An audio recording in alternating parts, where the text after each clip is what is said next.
Hello, hello.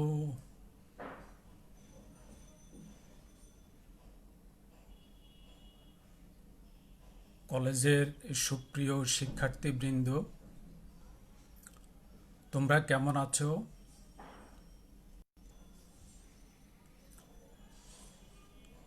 আমি আশা করি তোমরা বেশ ভালোই আছো, সুস্থ আছো, সুরক্ষিত আছো। আজকের এই মুহূর্তে রুটিন অনুযায়ী আমার একটি অনলাইন ক্লাস নিয়ে তোমাদের সামনে আমি হাজির হয়েছি। আশা করছি অন্যান্য ক্লাসের মতো এই ক্লাসেও তোমাদের সর্বোচ্চ সহযোগিতা আমি পাব। ক্লাস শুরু করার আগে আমি যে বিষয়টি নিশ্চিত হতে চাই সেটি হলো যে আমার লেকচারের শব্দ এবং আমার ভিডিও রেজুলেশন এগুলো ঠিক আছে কিনা তোমরা যে কেউ একজন একটু কমেন্টস করে যদি আমাকে জানাও, তাহলে আমি আজকের পাঠদান অব্যাহত রাখতে আমার জন্য সুবিধে হবে। প্রিয় শিক্ষার্থীবৃন্দ, তোমরা যে কোনো একজন একটু কমেন্টস করো যে আমার শব্দ শুনতে পাচ্ছ কিনা এবং আমার ভিডিওর রেজুলেশনটা ওকে আছে কিনা, ঠিক আছে কিনা। ওয়ালাইকুম আসসালাম। তোমরা যে কোনো একজন একটু কমেন্টস করো, ji sir, all clear. Okay, thank you so much. পুরো ক্লাস ধরেই শুরু থেকে শেষ পর্যন্ত তোমরা আমার সাথে আজকে লাইভ স্ট্রিমিংয়ে থাকবে এই প্রত্যাশা ব্যক্ত করে আমি আজকের যে পাঠদানের বিষয় সেটি শুরু করতে যাচ্ছি। তোমরা একে একে সবাই আমার লাইভ স্ট্রিমিংয়ে যুক্ত হবে এবং লাইভ স্ট্রিমিংয়ে যুক্ত হয়ে তোমরা আমাকে সহযোগিতা করবে, উৎসাহ দান করবে এবং যে যে বিষয়ে তোমাদের অসুবিধা হয় সেগুলো তোমরা কমেন্টসের মাধ্যমে অবশ্যই আমাকে জিজ্ঞাসা করবে, জানতে চাইবে। এখন আজকে আমি যে বিষয়টি পড়াবো এটাও আজকে বাংলা বানানের নিয়ম, বাংলা একাডেমি কর্তৃক প্রমিত বাংলা বানানের নিয়মেই গত ক্লাসে আমি তৎসম শব্দের নিয়মগুলো নিয়ে আলোচনা করেছি। আজকে আমি অতৎসম শব্দের নিয়ম নিয়ে তোমাদের সামনে আমি বিস্তারিতভাবে আলোচনা করার চেষ্টা করব। তবে অতৎসম শব্দের অনেক নিয়মেই আমার কাছেও স্ববিরোধিতা মনে হয়েছে, কখনো কখনো কনফিউজিং মনে হয়েছে। তবু আমি চেষ্টা করব তোমাদের মধ্যে যাতে কোনো বিভ্রান্তি, কোনো কনফিউজ এবং কোনো বিভ্রান্তি যাতে তোমরা বিভ্রান্তির মুখোমুখি যাতে তোমাদের হতে না হয় সে বিষয়ে আমি যথেষ্ট সতর্কতা অবলম্বন করব। তোমরা শুধু মনোযোগ দিয়ে আমার ক্লাসটা শোনো, সেটাই তোমাদের জন্য সবচেয়ে ভালো হবে। আজকে আমি অতৎসম শব্দ, এখন এই অতৎসম শব্দ কি? অতৎসম শব্দ হচ্ছে মানে তৎসম শব্দ ছাড়া যে শব্দগুলো, তৎসম মানে সংস্কৃত শব্দ, তাহলে তৎসম শব্দ ছাড়া যে শব্দগুলো আমরা ব্যবহার করি বাংলা ভাষায় সেই শব্দগুলোকেই আমরা বলবো অতৎসম শব্দ। এখন এই অতৎসম শব্দের মধ্যে কি কি শব্দ আছে? অতৎসম শব্দের মধ্যে আছে যথাক্রমে তদ্ভব শব্দ, দেশি শব্দ, বিদেশি শব্দ, মিশ্র শব্দ। আমি কয়টা বললাম? চারটি বলেছি। তদ্ভব শব্দ, আমি এক এক আবার বলছি, তদ্ভব শব্দ, দেশি শব্দ, বিদেশি শব্দ, মিশ্র শব্দ। এই চার ধরনের শব্দকে আমরা বলছি অতৎসম শব্দ। এই অতৎসম শব্দে রস্বই এবং রস্ব উ এবং এদের সংক্ষিপ্ত রূপ রস্ব ইকার এবং রস্ব উকার ব্যবহৃত হবে।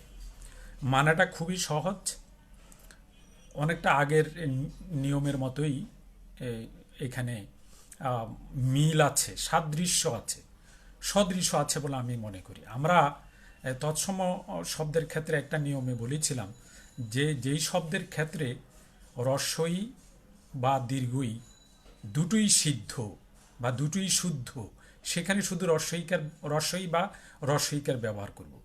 আবার আমরা ওইটাও বলেছিলাম যে যেই শব্দে রস্ব এবং দীর্ঘ উ দুটোই শুদ্ধ বা সিদ্ধ, সেই ক্ষেত্রে আমরা রস্ব উ এবং তার সংক্ষিপ্ত রূপ রস্ব উকার ব্যবহার করব।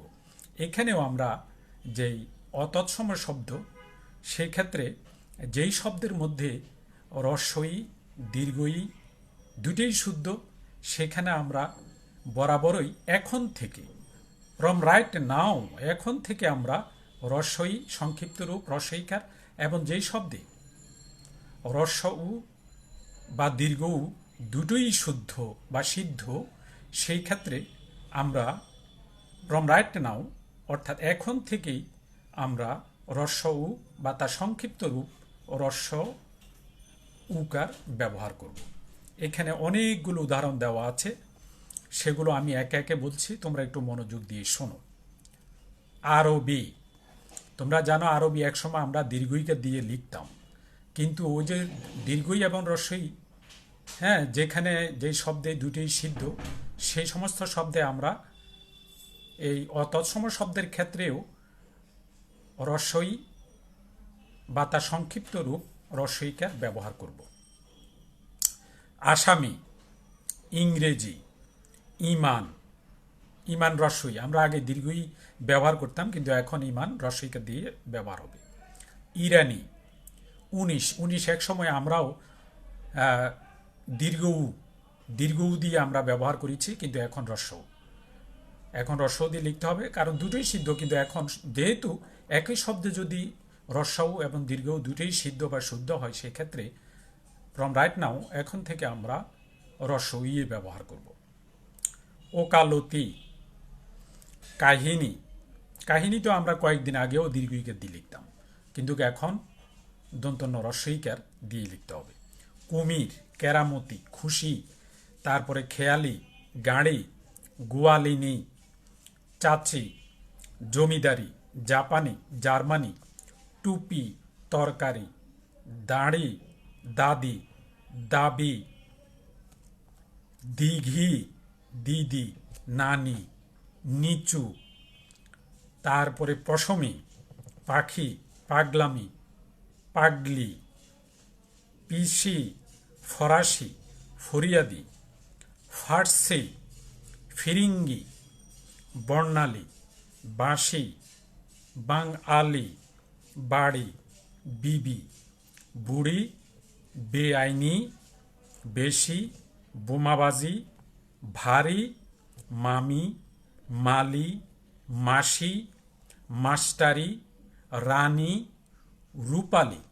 রূপালী তো আমরা এই যে আমি তো বরাবরই এই দীর্ঘকার ব্যবহার করে এসেছি, কিন্তু বাংলা একাডেমি এখন বলছে যে তোমার রস্বাউ বা দীর্ঘউ যেই শব্দে দুটেই শুদ্ধ, সেখানে এখন থেকে অবশ্যই শুধু রস্ব উ অথবা তার সংক্ষিপ্ত রূপ রস্ব উকার ব্যবহার করতে হবে। সেক্ষেত্রে এখন রূপালী রস্যুকার দিয়েই অবশ্যই আমাদেরকে ব্যবহার করতে হবে, কারণ আমি গত ক্লাসেই বলেছি যে বাংলা একাডেমি শুধু একটা একাডেমিই নয়, নিছক একটি প্রতিষ্ঠান নয়, এটা আমাদের জাতির, এটা আমাদের জাতীয়, এটা আমাদের বাঙালি জাতির মননের উৎকর্ষতার প্রতীক। কাজেই তারা যে নিয়মকানুন দিয়েছে, সেই নিয়মকানুন আমি মনে করি বাঙালি জাতি হিসাবে এবং নাগরিক হিসাবে, বাংলাদেশের নাগরিক হিসাবে আমাদের জাতীয় এই প্রতিষ্ঠানের নিয়মকানুন অবশ্যই আমাদেরকে মেনে চলতে হবে। এটা কোনো ব্যক্তিক বিষয় নয়, এটা হচ্ছে প্রাতিষ্ঠানিক এবং জাতিত্বের বিষয়। কাজে জাতি হিসাবে আমাদের মননের প্রতীক যেই প্রতিষ্ঠান, সেই প্রতিষ্ঠানের নিয়মকানুন অবশ্যই আমাদের সবাইকে মেনে চলা উচিত বলে আমি ব্যক্তিগতভাবে মনে করি। সেজন্য এখন থেকে আমরা রূপালী রস্ব উকার দিয়েই আমরা অবশ্যই লিখব, ফ্রম রাইট নাও, এখন থেকেই। রেশমি, শাড়ি, সরকারি, তারপরে সিন্ধি, সোনালি, হাতি, হিজড়ি, হিন্দি, হেয়ালি, এগুলো মোটামুটি। তবে এর মধ্যে আমি আরেকটি নিয়ম যদি তোমাদেরকে একটু, এটা জাস্ট আমার ব্যক্তিগতভাবে আমি এটাকে এভাবে যদি বলি এই নিয়মের মধ্যে, তাহলে তোমাদের জন্য জিনিসগুলো মনে রাখতে আরও সহজ হবে।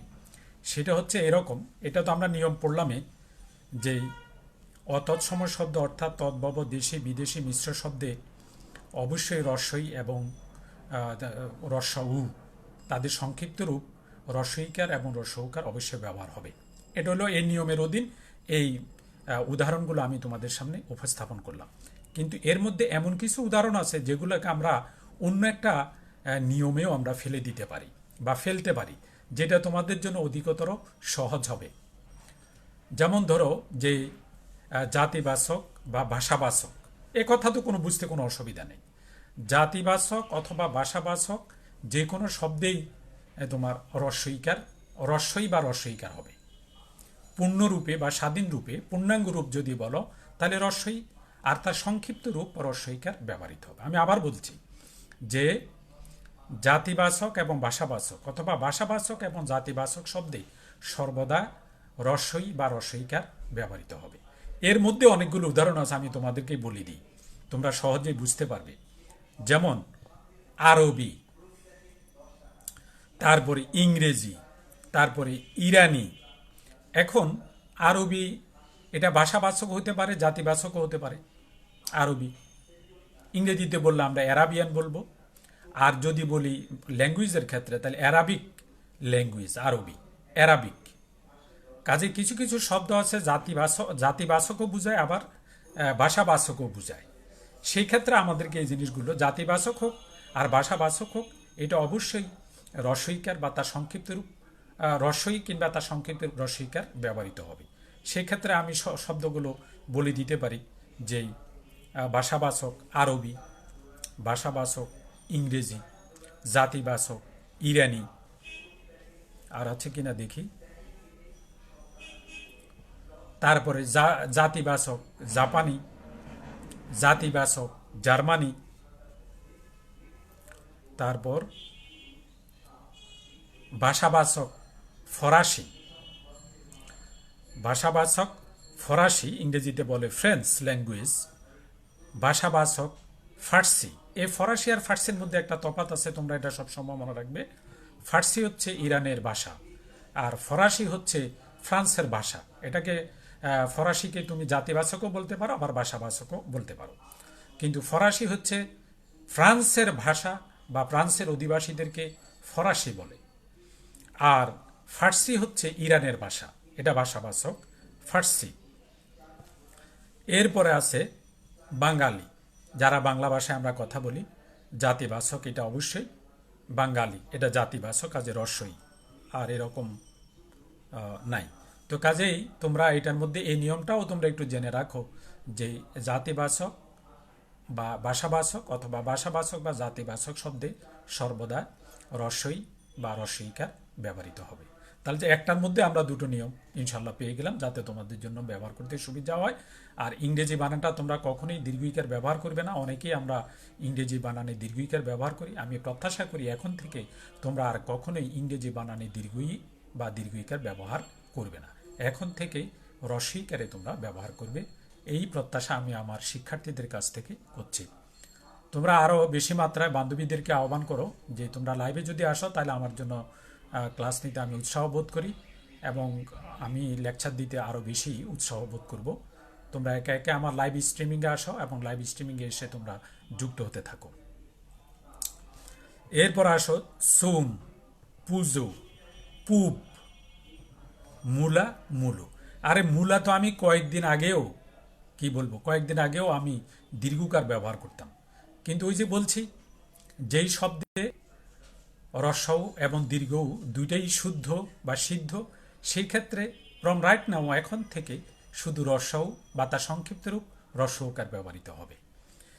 সুন দীর্ঘউ আমরা ব্যবহার করতাম, কিন্তু এখন সুন যেহেতু রস্বউ দীর্ঘউ যে শব্দে সিদ্ধ বা শুদ্ধ, সেখানে এখন রস্বউ, সেক্ষেত্রে রস্বউকার সংক্ষিপ্ত রূপ রস্বউকার ব্যবহার করব। সুন, পুজো, মূলা, মূলো, ব্যাস শেষ। এরপরে এটার আরেকটি সাপ্লিমেন্ট আছে। সাপ্লিমেন্ট নিয়মটা হচ্ছে পদাশ্রিত নির্দেশকটিতে সর্বদা রস্বইকার ব্যবহৃত হবে। আমি আবার বলছি, সাপ্লিমেন্ট নিয়ম হিসাবে দিয়েছে যে পদাশ্রিত নির্দেশক।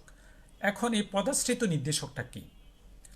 পদাশ্রিত নির্দেশকটা হচ্ছে যে বাংলা ভাষায় বেশ কিছু অব্যয় রয়েছে বা কিছু প্রত্যয় রয়েছে যেগুলা অন্যান্য পদের আশ্রয়ে অথবা অন্যান্য পদের পরে যুক্ত হয়ে নির্দিষ্টতা জ্ঞাপন করে, নির্দিষ্টতা প্রকাশ করে, নির্দিষ্টতা এক্সপ্রেস করে, এগুলোকে আমরা বলি পদাশ্রিত নির্দেশক। পদাশ্রিত, পদ যোগ আশ্রিত, অর্থাৎ যে নির্দেশকগুলো পদের আশ্রয়ে, এটা পদের আগেও যুক্ত হতে পারে, পদের পরেও যুক্ত হতে পারে, পদের আশ্রয়ে যুক্ত হতে পারে, পরেও যুক্ত হয়ে এগুলা পদকে সুনির্দিষ্ট করে।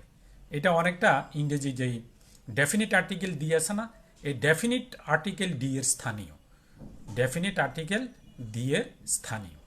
তো কাজেই পদাশ্রিত নির্দেশক, আমি আশা করছি যে তোমাদের বুঝতে অসুবিধা হচ্ছে না, যে পদাশ্রিত নির্দেশ হচ্ছে বাংলা ভাষায় এমন কিছু অব্যয় বা প্রত্যয় রয়েছে যেগুলা পদের আশ্রয় থেকে অথবা পদের পরে যুক্ত হয়ে নির্দিষ্টতা জ্ঞাপন করে, নির্দিষ্টতা প্রকাশ করে, সেগুলোকে আমরা বলবো পদাশ্রিত নির্দেশক। কাজে এই পদাশ্রিত নির্দেশক ইংরেজি ডেফিনিট আর্টিকেল ডি এর স্থানীয়, অর্থাৎ ডি এর মতো। ডি এর বাংলা রূপটা বলতে পারো টা টি খানাখানি।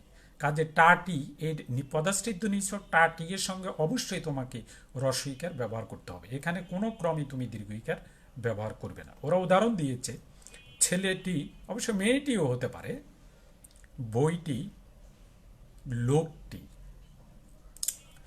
এরপরে এরা এটা সাপ্লিমেন্ট হিসাবে আরেকটু, এই নিয়মের সাপ্লিমেন্ট হিসাবে আরেকটা নিয়ম তারা দিয়েছে।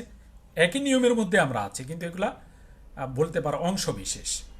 সাপ্লিমেন্টারি নিয়ম হিসাবে আরেকটা দিয়েছে যে সর্বনাম, বিশেষণ, ক্রিয়া বিশেষণ, যোজক পদরূপে কয় রস্যিক কয় দীর্ঘিকার শব্দটি দীর্ঘিকার দিয়ে লেখা হবে।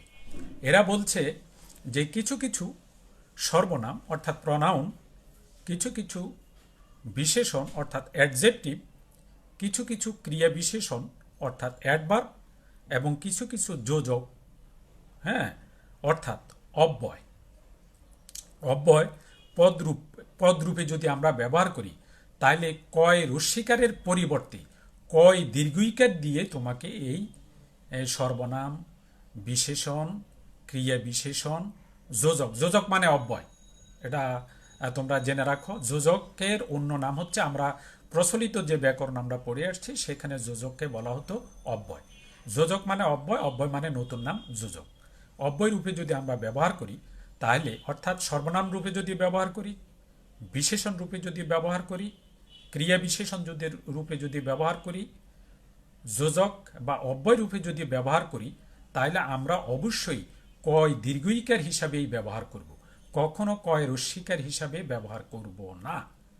এই জিনিসটা তোমরা অবশ্যই মনে রাখবে। এখানে তারা বেশ কিছু উদাহরণ দিচ্ছে, কিন্তু উদাহরণগুলো তারা ভাগ করে দেয় নাই, অর্থাৎ কোনটা সর্বনাম হিসাবে ব্যবহার হবে, কোনটা বিশেষণ হিসাবে ব্যবহার হবে, কোনটা ক্রিয়া বিশেষণ রূপে ব্যবহার হবে, কোনটা তোমার যোজক বা অব্যয় হিসাবে ব্যবহার হবে। এইভাবে তারা এটাকে আলাদাভাবে কোনো উদাহরণ দেয় নাই, তারা একেবারে মানে গড় পড়তায় অ্যাভারেজে তারা উদাহরণ দিয়ে গেছে। এবং এটা ভাগ করতে গিয়ে আমি বিভিন্ন বই, পুস্তক, ইন্টারনেট, তারপরে বাংলা একাডেমির অন্যান্য যে ব্যাকরণগুলো, অভিধানগুলো রয়েছে, ব্যাকরণ রয়েছে, প্রমিত বাংলা ব্যাকরণ, সব কিছু গেটে গুটেও আমি এটার আসলে এক্স্যাক্টলি মানে আমার নিজেরই কনসেপ্টটা পুরো ক্লিয়ার হয়নি। তবুও আমি যেটুকু বুঝেছি, যে বাংলা একাডেমির অভিধান, বাংলা একাডেমির প্রমিত বাংলা ব্যাকরণ, তারপরে ইন্টারনেট গেটে আমি যেটুকু পাঠোদ্ধার করতে সক্ষম হচ্ছি, সেটুকুই এখন আমি তোমাদের সামনে উপস্থাপন করব। আমি সর্বনাম হিসাবে এটা কি বই, এখানে কি দীর্ঘইকার, এটা আমি সর্বনাম হিসাবে ব্যবহার করছি। তো সর্বনাম এটা তুমি বুঝবে কি করে যে স্যার এটা আমি কি করে বুঝবো কয় দীর্ঘিকারটা কখন সর্বনাম হিসাবে ব্যবহার হবে? আমি একটা ক্লু, একটা রেফারেন্স বা একটা সূত্র আমি কিঞ্চিতে তোমাদেরকে দিতে পারি। যদি কোনো বস্তু বুঝায়, কয় দীর্ঘইকার দিয়ে তুমি যে প্রশ্নটা যদি করো বা যাই কিছু করো, যে কোনো বস্তু যদি বুঝায় ক দীর্ঘইকার দিয়ে, তখন সেই কয় দীর্ঘইকারটা হবে সর্বনাম। এটা একটা জাস্ট ক্লু হিসাবে আমি দিলাম, কারণ এগুলো এখানে কিছুই বলা নেই, কতগুলো উদাহরণ দিয়ে ওরা ছেড়ে দিয়েছে। এখন তুমি যদি আমাকে প্রশ্ন করো, এবং আমি যদি রিয়াল ক্লাস বা ক্লাসেও যদি ক্লাস নিতাম, তোমরা অনেকে আমাকে প্রশ্ন করতে যে স্যার এখানে কোন কয় দীর্ঘইকারটা সর্বনাম, কোন ক দীর্ঘ ইকারটা বিশেষণ, কোন ক দীর্ঘ ইকারটা ক্রিয়া বিশেষণ, কোন ক দীর্ঘ ইকারটা এই তোমার যোজক বা অব্যয়। এটা অবশ্যই শিক্ষার্থী হিসাবে তুমি আমাকে প্রশ্ন অবশ্যই করবে, এটা আমি জানি, এবং জেনেই আমি এটার উত্তর খুঁজতে গিয়েছিলাম। খুঁজতে গিয়ে আমি একেবারে বলা যায় যে গলত গরম অবস্থা হয়েছে আমার। আমি অনেক কিছু দেখেছি, বাংলা একাডেমির একেবারে আদ্যপান্ত জিনিসগুলো আমি দেখেছি, একেবারে অভিধান থেকে শুরু করে অনেক কিছু, উইকিপিডিয়ারও অনেক কিছু আমি দেখেছি ইন্টারনেটে, কিন্তু ওইভাবে সদুত্তর আমার মানে আমি নিজেই এটার জন্য কনফিউজ। তবুও আমি যেটুকু একটা ক্লু দিচ্ছি সেটা হচ্ছে এই, যে কয় দীর্ঘিকার দিয়ে তুমি যে বাক্যটি গঠন করবে সেখানে যদি সেটা বস্তু, কোনো বস্তুকে বোঝায়, তাহলে সেই কিটা তুমি ধরে নিবে সর্বনাম। এভাবে আমি আরেকটা, যেমন কি চাও, এটা কি বই, এগুলো হচ্ছে সর্বনাম। কি করছো, হ্যাঁ, এটা হচ্ছে সর্বনাম। আর বিশেষণের বিষয়টা তুমি কিভাবে বুঝবে, বিশেষণের বিষয়টা নিয়ে আসলে আমি একটা ক্লু বা সূত্র দিচ্ছি, যে তুমি যদি বাক্যের মধ্যে কি দিয়ে যদি কয় দীর্ঘিকার ব্যবহার করে যদি বাক্যটি গঠন করো, তাহলে তুমি সেই বাক্যের মধ্যে এরকম একটা প্রশ্ন তুমি খুঁজে পেতে চেষ্টা করবে, কেমন। এই কেমন যদি বোঝা যায় বাক্যটাকে, তাহলে তুমি বুঝবে যে সেখানে কয় দীর্ঘিকারটা বিশেষণ রূপে ব্যবহার হয়েছে। কেমন দিয়ে প্রশ্ন করবে বা কেমন, এ জাতীয় প্রশ্ন করার পরে যদি তুমি মানে উত্তর যদি কেমন হয়, তাহলে সে বাক্যের ক দীর্ঘিকারটা হবে বিশেষণ। আমি উদাহরণ একটা দিতে পারি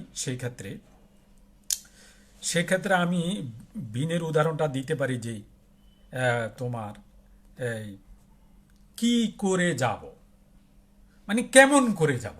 আমি যদি উত্তরটা এভাবে খুঁজি যে কি করে যাব মানে কেমন করে যাব, কোন উপায়ে যাব, কিভাবে যাব, দেখো তাহলে কেমন করে যাব, তাহলে আমরা এখানে কয় দীর্ঘইকার, এটাকে আমরা বলতে পারি যে এটা হচ্ছে একটি বিশেষণ। এছাড়াও আরেকটা উদাহরণ আমরা দেব সেটা পরে, কিন্তু সেটা হচ্ছে ক্রিয়া বিশেষণ হিসাবে দেব। তো এরকম খুব একটা বেশি নেই। আর এরা বলছে ক্রিয়া বিশেষণ, ক্রিয়া বিশেষণের উদাহরণ কয় দীর্ঘিকার দিয়ে দেওয়া আসলে খুব কঠিন ব্যাপার। তবু এরা এখানে যেটা দিছে আমি একটা ফাইন্ড আউট করে রেখেছি, যে এটা এরকম, যে কি বাংলা কি ইংরেজি উভয় ভাষায় তিনি পারদর্শী। তাইলে এখানে পারদর্শিতা অর্থে কয় মানে বাংলা অথবা ইংরেজি উনি উভয় ভাষাতেই পারদর্শী, এখানে কয় দীর্ঘইকার দুটোই ক্রিয়া বিশেষণ হিসাবে ব্যবহৃত হয়েছে। এর পরেরটা অবশ্য আমি এদের সাথে মোটামুটি একটা স্পষ্টত আমি একমতেই, আমি যেটুকু দেখেছি সেটা হলো যোজক। যোজকের বিষয়টা তোমরা মনে রাখতে সহজ হবে, এবং এটা আমার ধারণার সাথে পুরোপুরি মিলে গিয়েছে। যোজক বা অব্যয়ের ক্ষেত্রে যেটা, সেটা হচ্ছে যে ক দীর্ঘইকার কি দিয়ে যতগুলো বিস্ময়সূচক শব্দ নয়, শুধু শব্দ মানে তুমি বিস্ময়সূচক বাক্য ব্যবহার করবে, এবং সেই বিস্ময়সূচক বাক্যে যতগুলো বাক্যে তুমি কয় দীর্ঘইকার ব্যবহার করবে সেগুলো তোমার যোজক বা অব্যয় হিসাবে বিবেচিত হবে।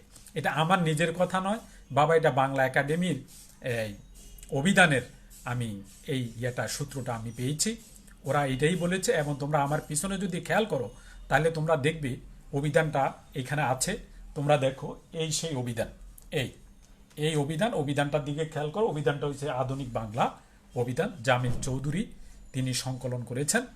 কাজেই তিনি এখানে বলেছেন যে বিস্ময়সূচক পদ, মানে আমরা যে বিস্ময়সূচক যে বাক্যগুলো ব্যবহার করব, অর্থাৎ শেষে যে বিস্ময়সূচক চিহ্ন বা এক্সক্লেমেশন, সাইন অফ এক্সক্লেমেশন থাকবে, সেগুলোকে আমরা বলতে পারি যে এগুলোই হচ্ছে যোজক। অর্থাৎ ক দীর্ঘইকার দিয়ে আমরা যে বিস্ময়সূচক বাক্য গঠন করব, সেই বিস্ময়সূচক বাক্যে ব্যবহৃত ক দীর্ঘইকার বরাবরই যোজক বা অব্যয় হিসাবে বিবেচিত হবে। এখন আমি এরকম অনেকগুলো উদাহরণ দিচ্ছি, একে একে তোমরা একটু খেয়াল করো, এই উদাহরণের কোনো কমতি নেই। কি আনন্দ, কি আনন্দ, তারপরে কি দুরাশা। এরপরে আরও আছে বলছি, তোমার কি, তোমার কি, আমি যাব অমুক জায়গা, আমি এটা করব, আমি এটা পড়বো, এতে তোমার কি, তোমার কি, তোমার কি, এটা বিস্ময়সূচক। কি বুদ্ধি নিয়ে এসেছিলে, কি বুদ্ধি নিয়ে এসেছিলে, বিস্ময়সূচক। কি যে করি, তুমি একটু বিস্ময় প্রকাশ করি বলো, আরে কি যে করি, কি যে করি, কি যে করি, বিস্ময়সূচক। কাজে এই বিস্ময়সূচকে যত কি কয় দীর্ঘিকার ব্যবহার হবে এগুলো অব্যয় পদ হিসাবে ব্যবহৃত হবে। এবং এটা আমার নিজের কোনো বক্তব্য নয়, এটা বাংলা একাডেমির আধুনিক বাংলা অভিধানের নিয়মের মধ্যে এটা আমি পেয়েছি। কাজে আমি বাংলা একাডেমির নিয়ম, বাংলা একাডেমির অভিধান থেকেই বিশ্লেষণ করছি।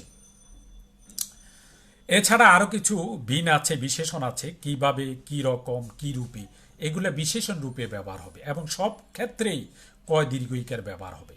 সব ক্ষেত্রে কি ব্যবহার হবে, কয় দীর্ঘইকার। কি কি, কিভাবে, কি রকম, কি রূপে, এই শব্দগুলো সবসময় কয় দীর্ঘিকার হিসাবে ব্যবহার হবে এবং এগুলো বিশেষণ রূপেই ব্যবহার হবে। এছাড়া কয় রস্বইকার ব্যবহারের একটা নিয়ম সাপ্লিমেন্ট হিসাবে এটার সাথে ওরা অ্যাড করেছে। সেটা কি রকম, যেসব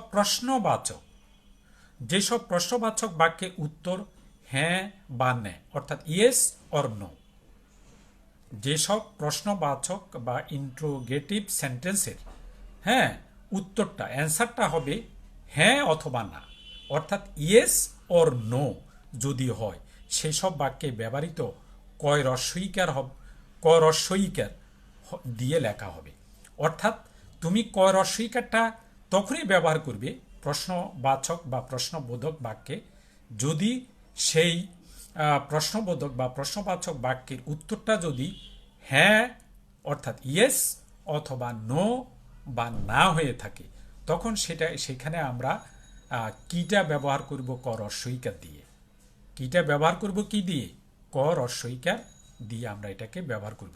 তবে এই ক রস্বইকার দিয়ে ব্যবহার মানে এটা অব্যয়পদ, এটা আর বলার অপেক্ষা রাখে না। এরপর আসো 2 নম্বর নিয়ম। 2 নম্বর নিয়মটা আমি বলছি যে আমাদের বাংলা ভাষায় আইপিএ অনুসারে, অর্থাৎ international phonetic alphabet, international phonetic alphabet, এটাকে সংক্ষেপে বলে আইপিএ। পূর্ণাঙ্গ রূপ হয়েছে ইন্টারন্যাশনাল ফনেটিক অ্যালফাবেট।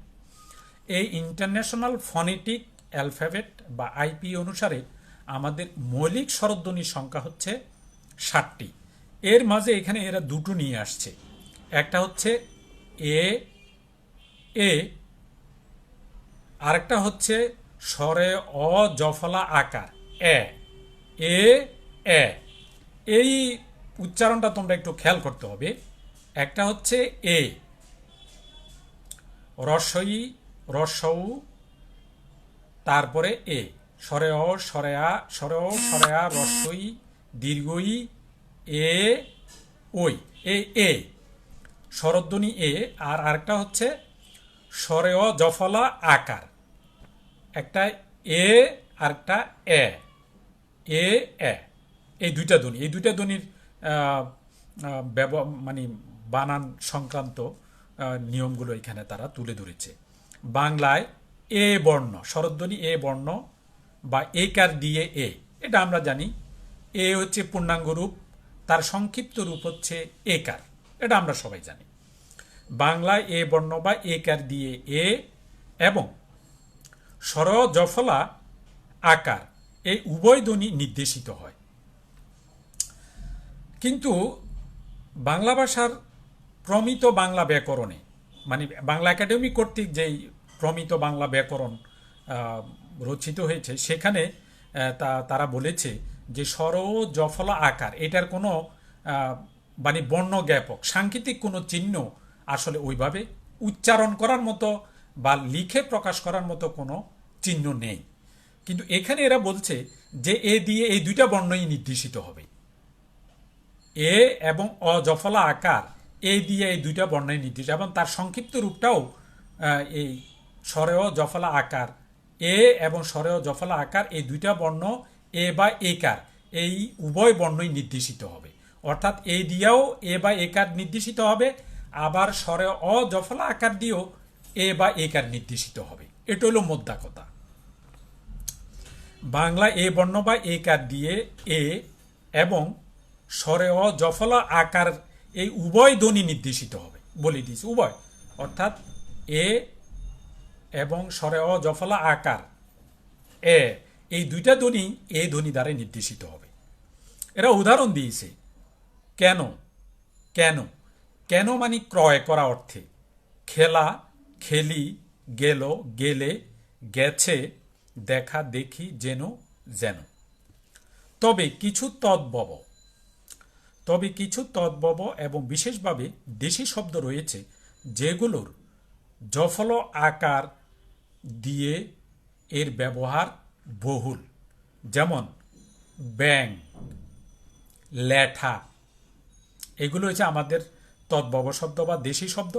কাজেই তদ্ভব বা দেশি শব্দ তোমার যেই ব্যাং এবং ল্যাঠা, এই দুটোর মধ্যে জফলা আকারটা অবশ্যই থাকবে। এই ল্যাঠা এবং ব্যাং এই ক্ষেত্রে এই জফলা আকার তুমি বাদ দিয়ে লিখতে পারবে না, এই দুটো থাকবে, অপরিবর্তিত থাকবে। কিন্তু বিদেশি শব্দের ক্ষেত্রে এসে যেটা বলছে, বিদেশি শব্দের ক্ষেত্রে স্বরেয় জফলা আকার বা জফলা আকার ব্যবহৃত হবে। এরা বলছে বিদেশি শব্দের ক্ষেত্রে তুমি বাংলা স্বরধ্বনি এ ব্যবহার করতে পারবে না। কি বলছে? যে বিদেশি শব্দের ক্ষেত্রে স্বরধ্বনি এ ব্যবহার করা যাবে না। এই ক্ষেত্রে কি ব্যবহার করতে হবে? স্বরে অ জফলা আকার যেটা এ এবং জফলা আকার, এই দুটো জিনিস বিদেশি শব্দের ক্ষেত্রে অবশ্যই ব্যবহার করতে হবে। দেখো আমরা এতদিন যা যা পড়ে এসছি, যেমন আমরা অ্যাকাউন্টে লিখতাম এ দিয়ে, কিন্তু আসলে তা না, অ্যাকাউন্ট।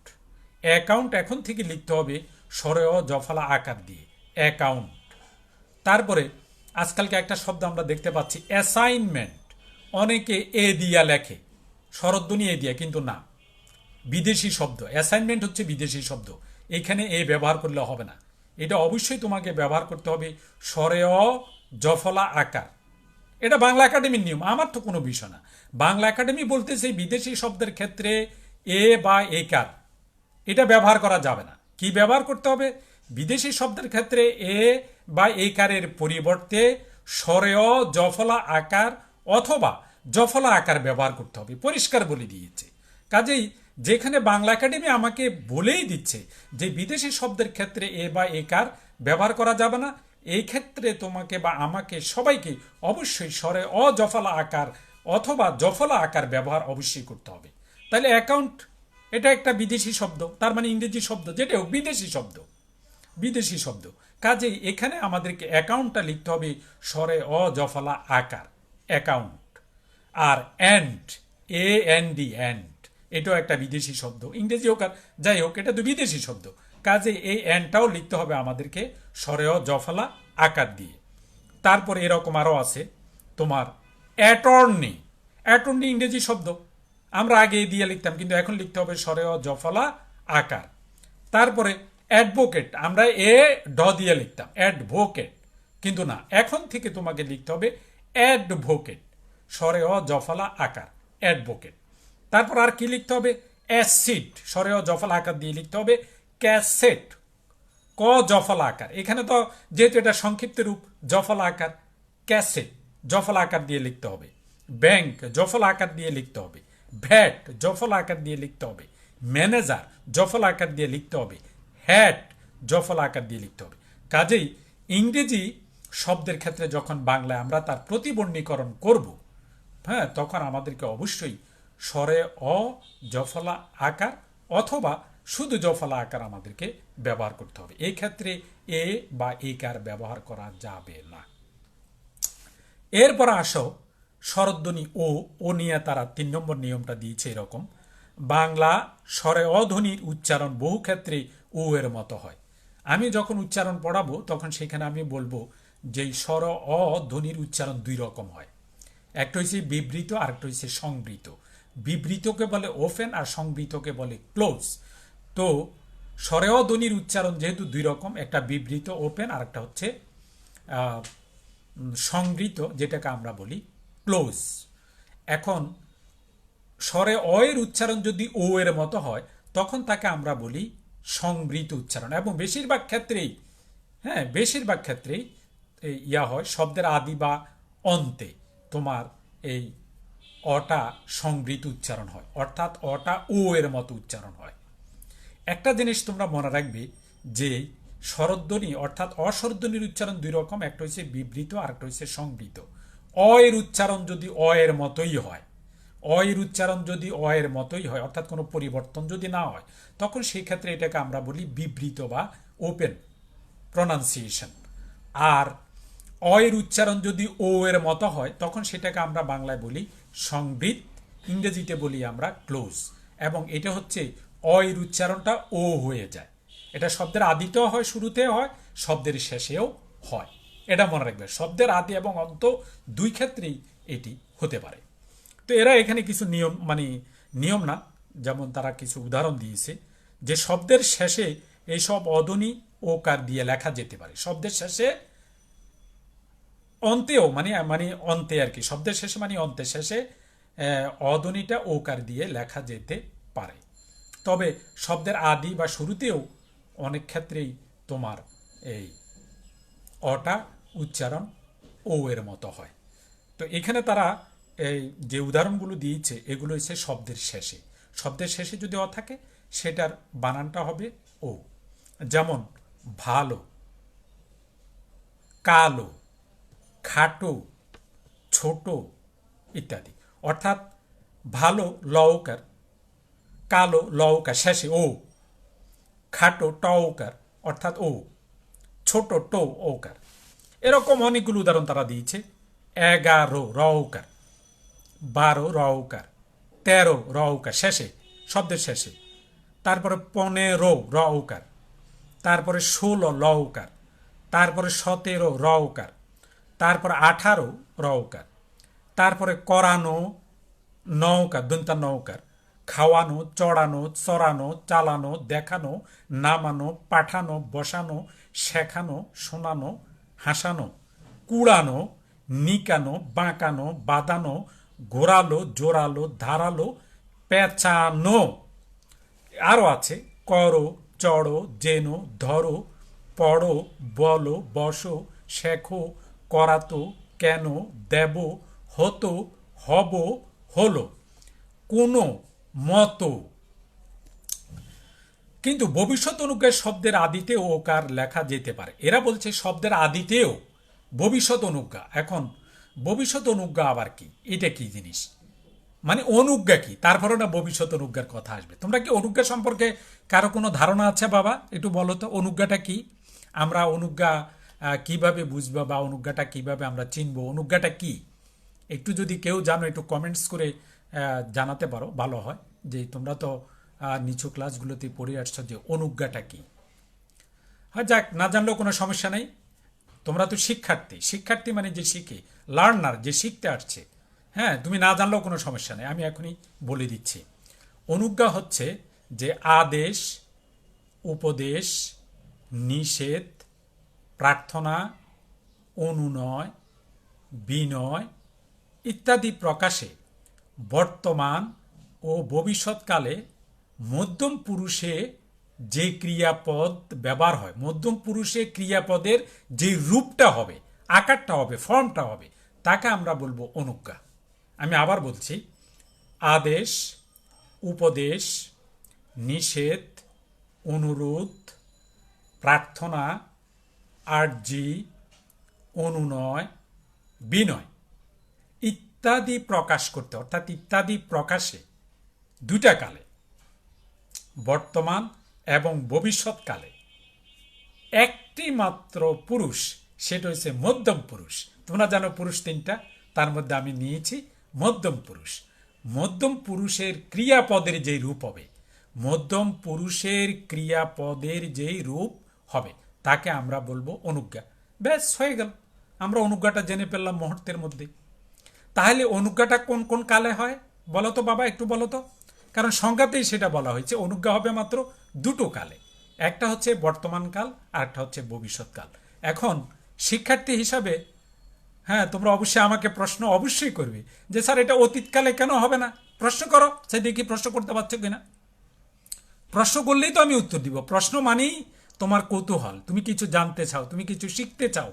হ্যাঁ, তোমার জিনিসটা বোধগম্য হচ্ছে না, তুমি বোধগম্য করতে চাচ্ছ।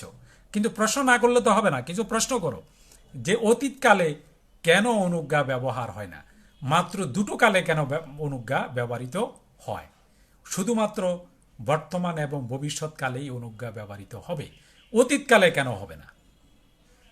উত্তরটা ভেরি সিম্পল, একেবারেই সিম্পল, এবং এটা তোমরা জানো, হয়তো ওইভাবে তোমরা ভাবোনি।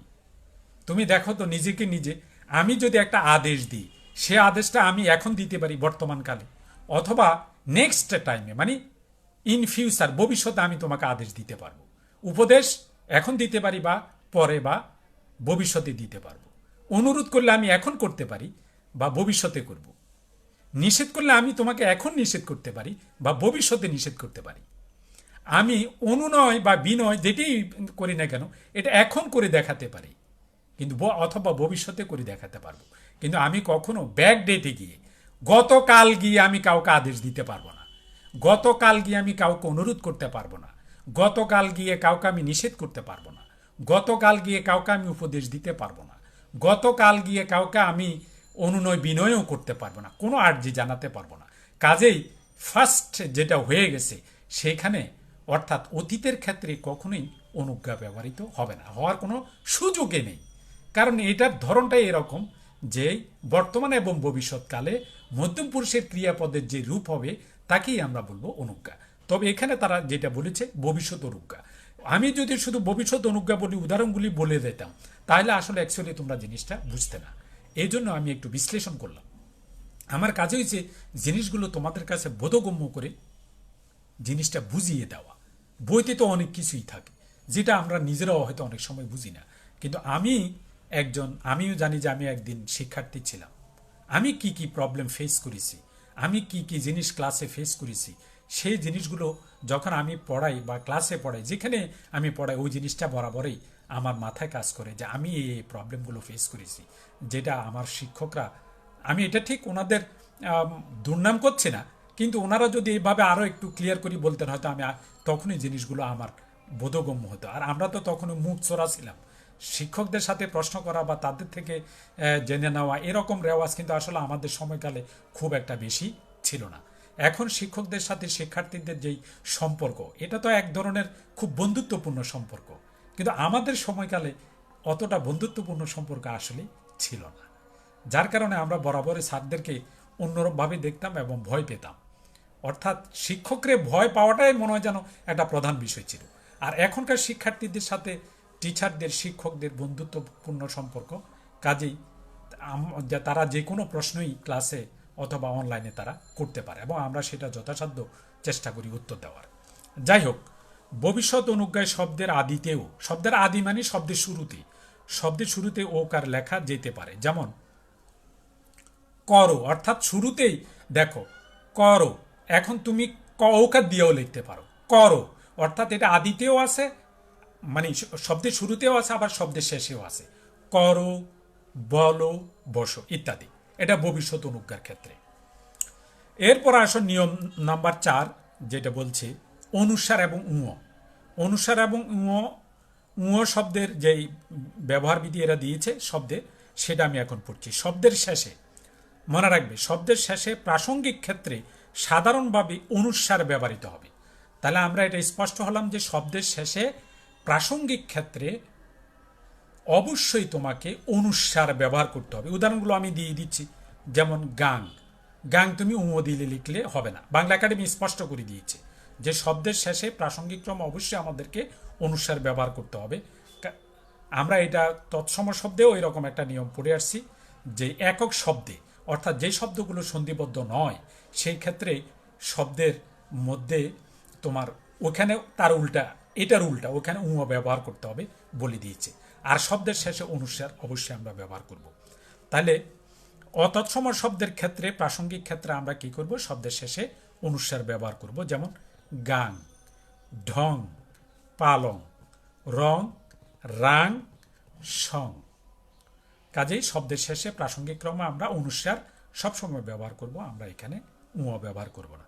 তবে অনুস্বারের সঙ্গে স্বর যুক্ত হলে, অনুস্বারের সঙ্গে যদি স্বরযুক্ত হওয়া মানে কি, অর্থাৎ স্বরধ্বনি যদি যুক্ত হয়, আমি আবার বলছি, অনুস্বারের সঙ্গে যদি স্বরধ্বনি বা স্বরবর্ণ যুক্ত হয়, তখন সেক্ষেত্রে অবশ্যই তোমাকে উঁ ব্যবহার করতে হবে।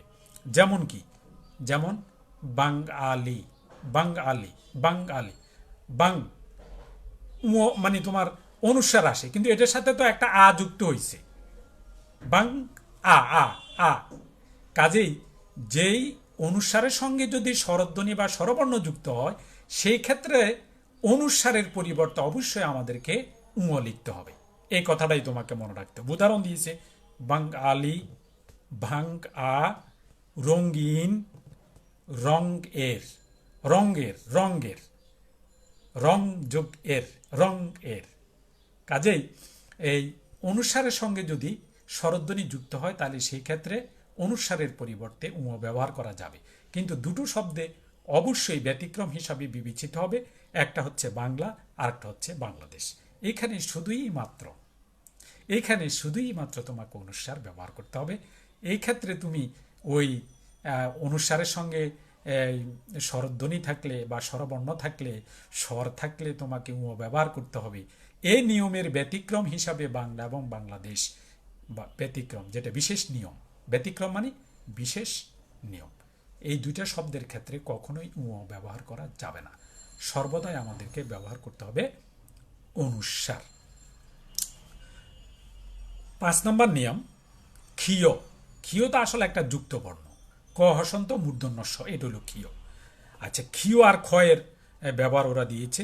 অতৎসম শব্দ, অতৎসম শব্দ, অতৎসম শব্দ খিদে, খুদ, খুদে, খুর, তারপরে ক্ষেত, খেপা ইত্যাদি লেখা হবে। কাজে অতৎসম শব্দের ক্ষেত্রে খিদে লিখতে আমরা ক্ষীয় ব্যবহার করব না, খুদ লিখতে আমরা ক্ষীয় ব্যবহার করব না, খুদে লিখতে আমরা ক্ষীয় ব্যবহার করব না, খুর লিখতে, গবাদি পশুর পায়ের শেষ প্রান্ত এটাকে বলে খুর, এই খুর লিখতে আমরা ক্ষীয় ব্যবহার করব না। কি ব্যবহার করব? খ ব্যবহার করব। ক্ষেত, ক্ষয়কাত ক্ষেত, ক্ষেত লিখতে আমরা ক্ষীয় ব্যবহার করব না, হ্যাঁ, খ ব্যবহার করব। খেপা, আমরা খেপাটে বলি যে হঠাৎ করে খেপে যাওয়া, রেগে যাওয়া, খেপা, খ জফালাকার খেপা, এই খেপা লিখতেও আমরা ক্ষীয় ব্যবহার করব না। তাইলে খিদে, খুদ, খুদে, খুর, ক্ষেত, খেপা, এই শব্দগুলোতে আমরা কখনোই ক্ষীয় ব্যবহার করব না, সর্বদা খ ব্যবহার করব। নাম্বার 6, বর্গীয় ঝ এবং ঝ বা অন্তস্থ জ, যেটাই বলো, ঝ বা অন্তস্থ জ দুইটা। একটা হচ্ছে বর্গীয় জ, কারণ আমরা সবাই জানি যে আমাদের বাংলা ভাষায় বর্গীয় বর্ণ হয়েছে 25টি, ক থেকে ম পর্যন্ত। এটাকে প্লসিভ বলে। ক বর্গে 5টি বর্ণ, চ বর্গে 5টি বর্ণ, ট বর্গে 5টি বর্ণ, ত বর্গে 5টি বর্ণ, প বর্গে 5টি বর্ণ। তাহলে আমাদের চ বর্গের 5টি বর্ণের মধ্যে বর্গীয় জ, এটাকে বর্গীয় জ মানে এটা বর্গের অন্তর্ভুক্ত। বর্গীয় জ এবং জ বাংলায় প্রচলিত, আমি আবার বলছি, বাংলায় প্রচলিত বিদেশি শব্দ সাধারণভাবে বাংলা ভাষার ধ্বনি পদ্ধতি অনুযায়ী লিখতে হবে। এখন আমি যেগুলো বলবো, কাগজ, জাদু, জাহাজ, জুলুম, জেব্রা, বাজার, হাজার, এই শব্দগুলোতে সর্বদাই বর্গীয় জ ব্যবহার হবে, কখনো ঝ বা অন্তস্থ জ ব্যবহার হবে না।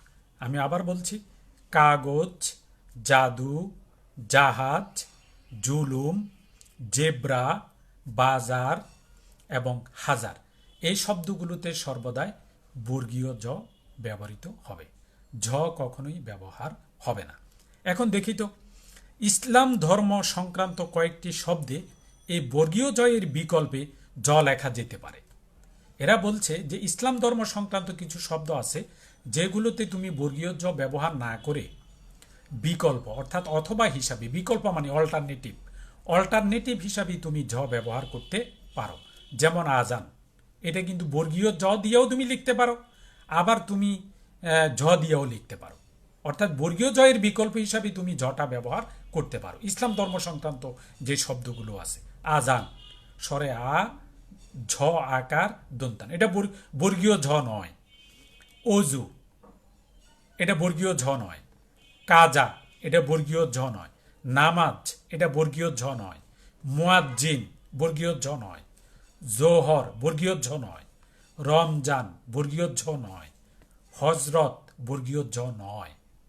কাজেই আমরা বর্গীয় জয়ের বিকল্প হিসাবে যে আরবি শব্দগুলো, ইসলাম ধর্ম সংক্রান্ত যে শব্দগুলো আছে, সেখানে আমরা জয়ের ব্যবহার করতে পারি। এরপর আসো মূর্ধন্য ন এবং দন্তন্য ন এর ব্যবহার। অতৎসম শব্দের বানানে মূর্ধন্য ন ব্যবহারের কোনো প্রয়োজন নেই।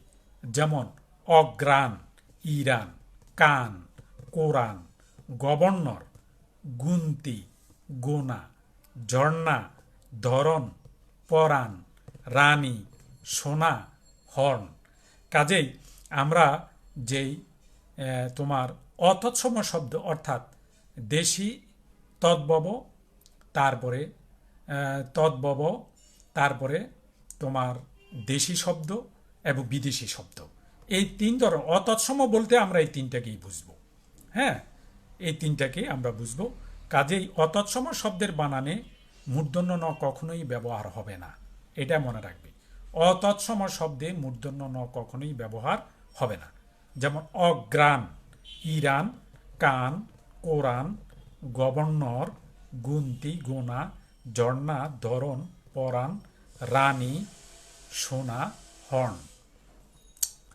তৎসম শব্দে ট ঠ ড ড এর পূর্বে যুক্ত নাসিক্য বর্ণ মূর্ধন্য হয়।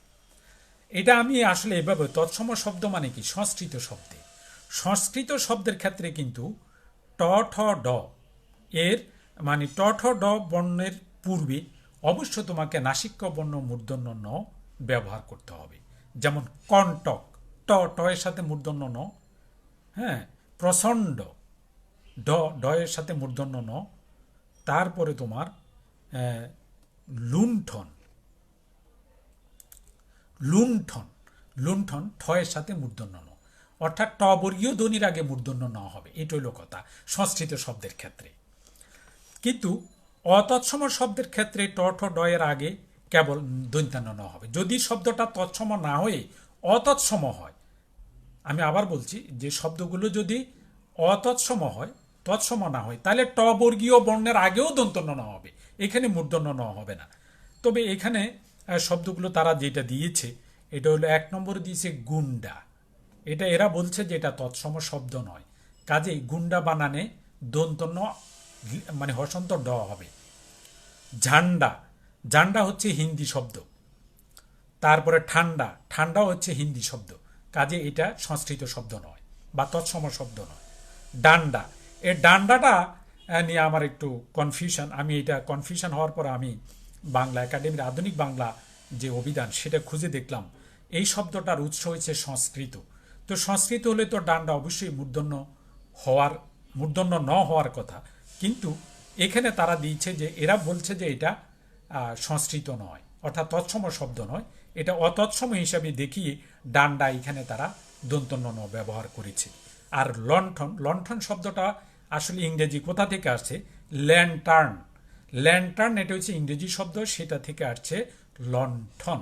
কাজেই লুণ্ঠনে মূর্ধন্য ন হবে, কিন্তু লণ্ঠনে হবে লণ্ঠন, লণ্ঠন হবে দন্তন্য ন। এগুলো একটু কেয়ারফুলি মনে রাখবে। এরপর 8 নম্বর নিয়ম, তালব্যস্ব, মূর্ধন্যস্ব, দন্তস্ব। বিদেশি শব্দের ক্ষেত্রে মূর্ধন্যস্ব ব্যবহারের কোনো প্রয়োজন নেই। বিদেশি শব্দের ক্ষেত্রে মূর্ধন্য স ব্যবহারের কোনো প্রয়োজন নেই। তাহলে বিদেশি শব্দ বলতে আসলে আমরা কি বুঝি?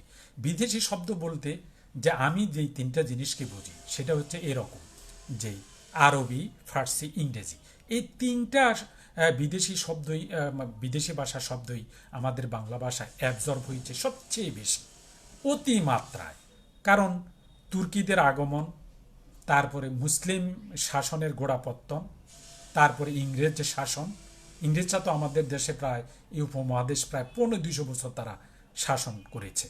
কাজে এই যে সুদীর্ঘ সময় ধরে তারা আমাদের বাংলা ভাষার বা বাংলা দেশের অথবা পশ্চিমবঙ্গ মিলাইয়া বঙ্গদেশের যেই সংস্পর্শে এসেছিল, সেই ক্ষেত্রে বেশিরভাগ শব্দেই আমাদের তুর্কিদের আগমন, তুর্কি শাসন, মুসলিম শাসন, তারপরে ইংরেজ শাসন, এদের বদলতে আমাদের বাংলা ভাষা বেশি শব্দ গ্রহণ করেছে আরবি, ফার্সি আর ইংরেজি থেকে। বিদেশি শব্দের মধ্যে এই তিনটা ভাষা থেকে সবচেয়ে বেশি শব্দ অ্যাবজর্ব হয়েছে বাংলা ভাষায়, অর্থাৎ বাংলা ভাষার সাথে এমনভাবে মিশে গেছে যে এগুলাকে অনেক সময় আমরা বিদেশি শব্দ হিসাবে মনেও করি না। মনে কি করি আমরা? টেবিল, এটা কি বিদেশি শব্দ হিসাবে আমাদের কাছে এখন মনেই হয় না। চেয়ার, এটার আমরা বিদেশি শব্দ হিসাবে মনেই করি না। বরং চেয়ারের বাংলা যদি আমি বলি কেদারা, কেদারা বললে এটা কি বিদেশি শব্দ বলে মনে হবে। কাজেই এগুলো আমাদের রক্ত মাংসের সাথে এবং দৈনন্দিন জীবনে ব্যবহার করতে করতে করতে করতে এমনভাবে আমাদের রক্ত মাংসের সাথে, মজ্জার সাথে মিশে গেছে যে এগুলাকে আর বিদেশি শব্দ বলে মনে হয় না। তবু এগুলাকে আমরা বিদেশি শব্দ হিসাবে অভিহিত করে থাকি। মূলত বিদেশি শব্দ বলতে আমরা তিনটি প্রধান ভাষার শব্দকে বুঝবো, একটা হলো আরবি, একটা হলো ফার্সি, একটা হলো ইংরেজি। এখন এই বিদেশি শব্দের ক্ষেত্রে কখনোই মূর্ধন্য স ব্যবহার হবে না, একেবারে পরিষ্কার কথা। মূর্ধন্য স তুমি কিছুতেই বিদেশি শব্দে ব্যবহার করতে পারবে না। তো কি ব্যবহার করবে? তুমি বিদেশি শব্দে ব্যবহার করতে পারবে তালব্য স, দন্ত স। কারণ বিদেশি শব্দে তো আর তুমি মূর্ধন্য স ব্যবহারের কোনো বিধানই নাই। মূর্ধন্য স ব্যবহার হবে শুধুমাত্র তৎসম শব্দে, তৎসম শব্দে। তাহলে ক্লিয়ার হয়ে গেল যে শব্দগুলোতে তুমি মূর্ধন্য স দেখবে, তুমি চোখ বুঝে বলে দিবে এগুলো হচ্ছে তৎসম বা সংস্কৃত শব্দ। আর যেই শব্দগুলোতে তুমি তালব্য স বা দন্ত স দেখবে, তুমি চোখ বুঝে বলে দিবে যে এগুলো হচ্ছে বিদেশি শব্দ। এখন বিদেশি শব্দের মধ্যে কি আছে? বিদেশি শব্দের মধ্যে আমি বললাম প্রধানত আরবি আছে, ফার্সি আছে, ইংরেজি আছে, এই তিনটেই প্রধান। তো আমি এখন যে উদাহরণগুলো দিব তোমরা এগুলো একটুখানি মনোযোগ দিয়ে খেয়াল করো। খেয়াল করলে তোমরা জিনিসটা বুঝতে তোমাদের জন্য সহজ হবে। যেমন ধরো আমি প্রথমেই কিছু শব্দ দিচ্ছি যেগুলো ফার্সি, ফার্সি শব্দ। Kiss miss. এখন যতগুলো শব্দের উদাহরণ আমি দিব, একটা জিনিস মনে রাখো, যতগুলো শব্দের উদাহরণ আমি এখন দিব সবগুলো তালব্য স দিয়ে, এবং এই তালব্য স দিয়ে শব্দগুলো সবই ফার্সি শব্দ।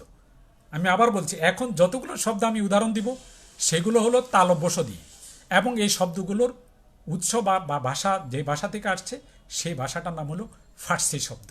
দেখো কিসমিস আমি বললাম, এখন যতগুলো বলবো সব তালব্য স দিয়ে আমি বলবো, এবং এগুলো ফার্সি শব্দ। কিসমিস, নাস্তা, পোশাক, বেহেশত, তারপরে শরম, শহর, শামিয়ানা, তারপরে বেহেশত, চশমা, নালিশ, বাদশা, তোষক, তোষক, তোষক। এই যে শব্দগুলো আমি বললাম এগুলো সবই হচ্ছে ফার্সি শব্দ, কিন্তু তালব্য স দিয়ে লেখা। তোমরা যদি চাও আমি আরেকবার একটু রিপিট করতে পারি। ফার্সি ভাষার মানে সবগুলো তালব্য স দিয়ে লেখা। কিসমিস ফার্সি শব্দ, নাস্তা, পোশাক, তারপরে বেহেশত, তারপরে শরম, শহর, শামিয়ানা, তারপরে চশমা, নালিশ, বাদশা, তোষক। এই সব কটাই হচ্ছে তালব্য স দিয়ে লেখা, কিন্তু এই শব্দগুলো আসছে ফার্সি শব্দ থেকে। এরপরে আমি যে শব্দগুলো বলবো সেগুলো হচ্ছে আরবি শব্দ। মনোযোগ দিয়ে শুনবে, আরবি শব্দ, এবং এই শব্দগুলো তালব্য স দিয়ে লেখা। এই শব্দগুলো তালব্য স দিয়ে লেখা। কি কি শব্দ আমি এখন আরবি শব্দগুলো বলছি, তোমরা আরবি শব্দগুলোর দিকে খেয়াল করো। শখ, শয়তান, শরবত, তারপরে শৌখিন, শৌখিনের পরে আছে তোমার এশা, শাওয়াল, সাবান। এই আরবি শব্দগুলা তোমার তালব্য স দিয়ে লেখা। এই আরবি শব্দগুলা কি দিয়ে লেখা? তালব্য স দিয়ে লেখা।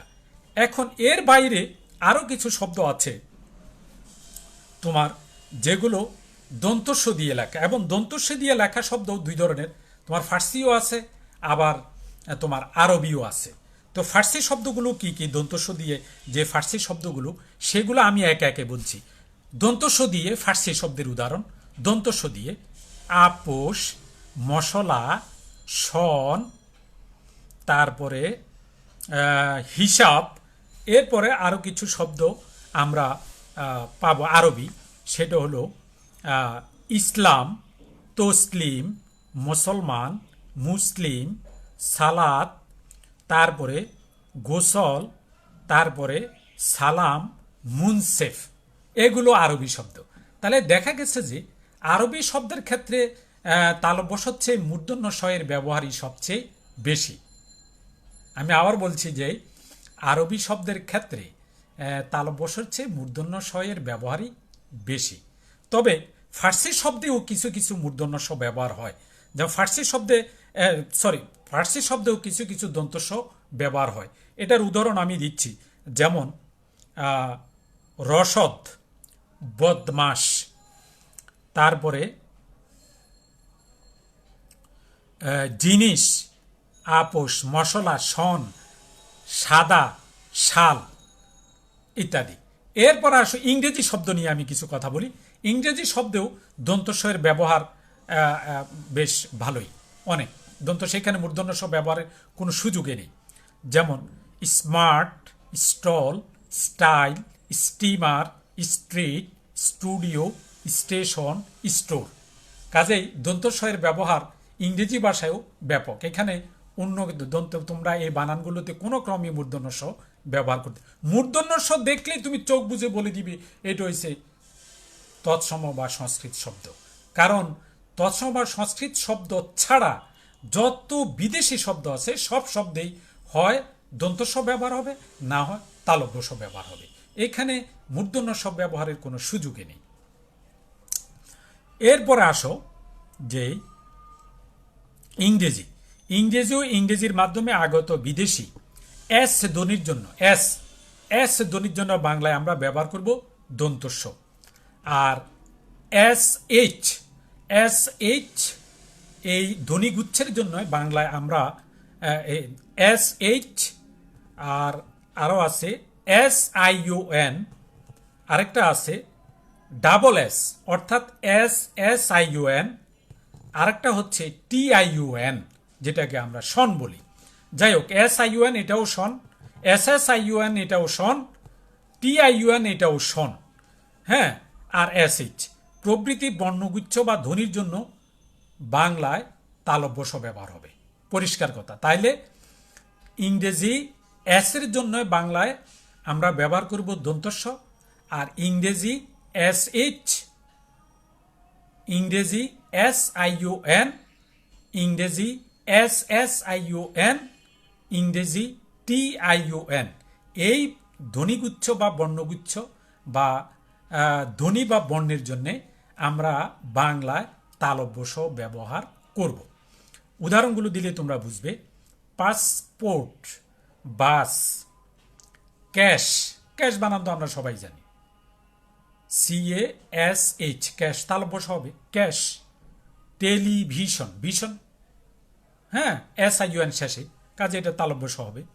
মিশন, SIUN শেষে, MISIUN মিশন, শেষে মিশন, SIUN, এটা তালব্য ষ হবে। সেশন, SESSIUN সেশন, শেষে SSIUN সেশন, এটাও তালব্য ষ হবে। রেশন, RATIUN রেশন, এটাও শেষে TIUN আছে। স্টেশন, শেষে TIUN আছে। কাজেই আমরা ইংরেজি এস ধ্বনির জন্য বাংলায় দন্তস্ব ব্যবহার করব, SH ধ্বনি, তারপর SIUN, তারপর SSIUN, তারপর TIUN, এই প্রভৃতি ধ্বনিগুচ্ছ বা বর্ণগুচ্ছের জন্য আমরা বাংলায় তালব্য ষ ব্যবহার করব। যেখানে বাংলায় বিদেশি শব্দের বানান পরিবর্তিত হয়ে দন্তস্ব ছ হয়ে গেছে, ছ মানে ছবর্গীয় ধ্বনি হয়ে গেছে, ছ, হ্যাঁ। যেমন ছাতা, ছাতা লিখতে যে ছ নয়, ছাতা, ছাতা, হ্যাঁ।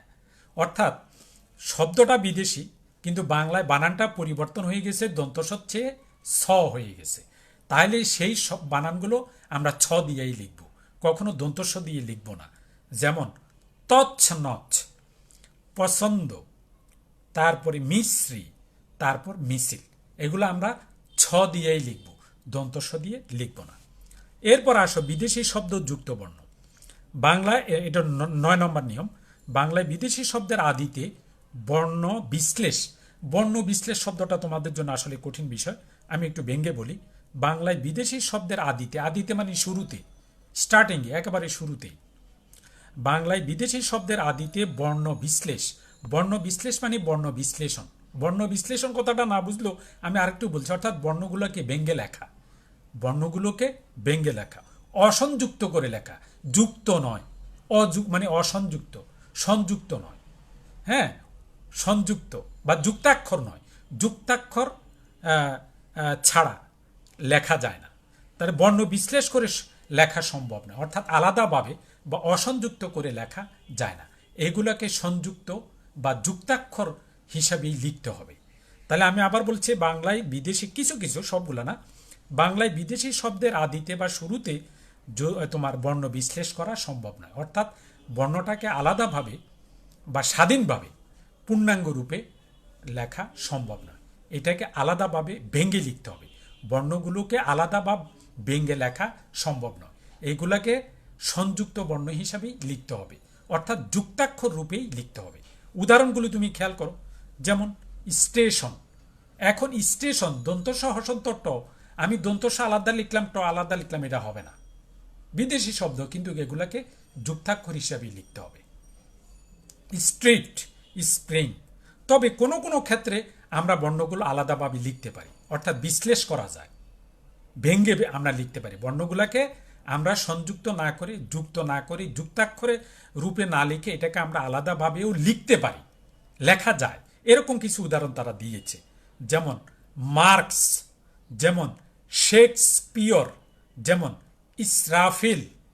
এই তিনটা শব্দ আমরা একেবারে বর্ণ বিশ্লেষণ করে লিখতে পারি, বর্ণগুলোকে আলাদা আলাদাভাবে আমরা লিখতে পারি। কিন্তু উপরের তিনটা উদাহরণ, স্টেশন, স্ট্রিট, স্প্রিং, এগুলো বিদেশি শব্দ, কিন্তু এগুলোকে তুমি মানে যুক্তাক্ষর ছাড়া সংযুক্ত করে না লিখে তুমি, হ্যাঁ, সরল বর্ণে লেখা যাবে না, স্বাধীন বর্ণে এগুলোকে লেখা যাবে না, আলাদা বর্ণে এগুলোকে লেখা যাবে না, অথবা বর্ণটাকে ব্যঙ্গে লেখা যাবে না, এগুলাকে যুক্তাক্ষর করেই তোমাকে লিখতে হবে।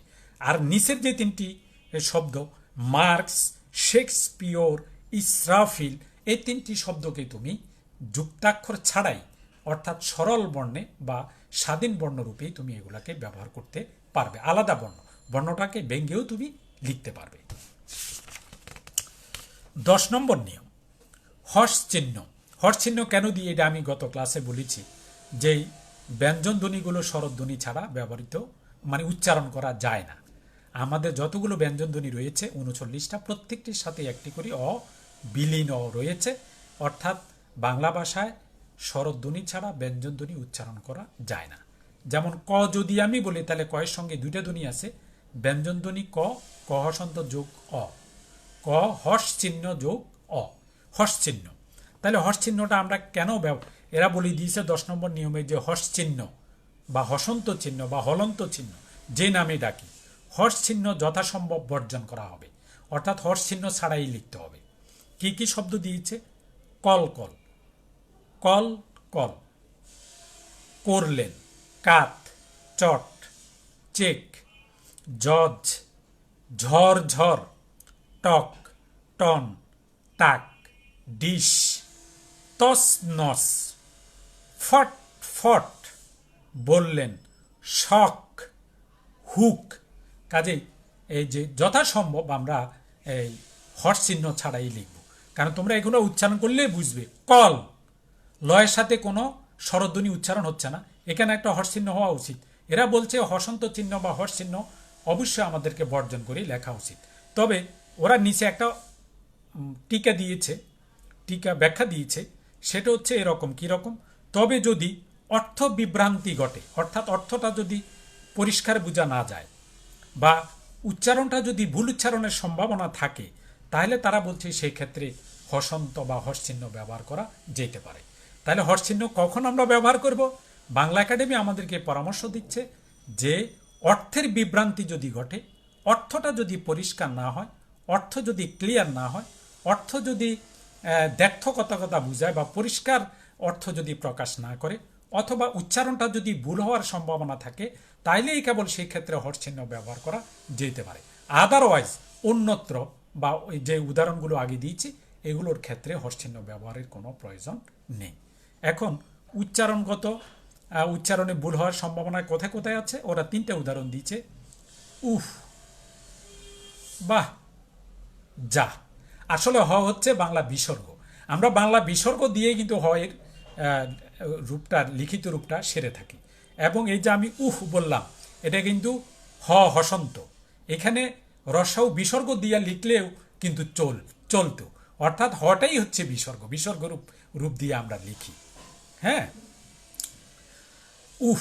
এখন এখানে তুমি যদি হসন্ত না দাও, তাহলে এটা উচ্চারণগত বিভ্রান্তি ঘটাতে পারে। সেই জন্য এখানে হয়ের নিচে হর্ষ চিহ্নটা দিয়ে দিচ্ছে। বাহ, হসন্ত। তারপরে যা, জয়াকার হসন্ত, যা। 11 নাম্বার, এরা বলছে ঊর্ধ্বকমা, যেটাকে আমরা কোটেশন বলি। এবং কোটেশন 2 ধরনের, ঊর্ধ্বকমা, একটা হচ্ছে ডাবল কোটেশন, আর একটা হচ্ছে সিঙ্গেল কোটেশন।